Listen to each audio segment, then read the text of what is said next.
আপনারা নিশ্চয়ই অনেক কিছু শ্রবণ করেছেন কার্তিক ব্রত সম্পর্কে, তাই না?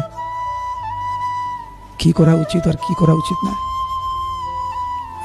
সবচাইতে যেটা আপনারা বেশি শ্রবণ করেছেন সেটি হচ্ছে এই মাসে কি খাওয়া উচিত আর কি খাওয়া উচিত না।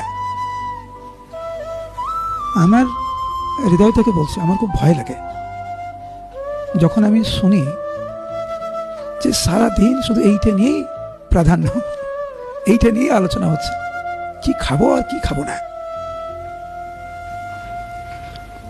একটু সাবধান হওয়া ভালো যে কার্তিক ব্রত কেবল মাত্র কি খাবো আর কি খাবো না এইটা নিয়েই যদি আমরা পড়ে থাকি,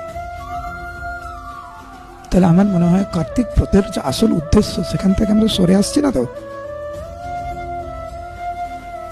কার্তিক ব্রতের মূল উদ্দেশ্য হচ্ছে বেশি করে শ্রবণ এবং কীর্তনে এবং সেবাতে যুক্ত হওয়া।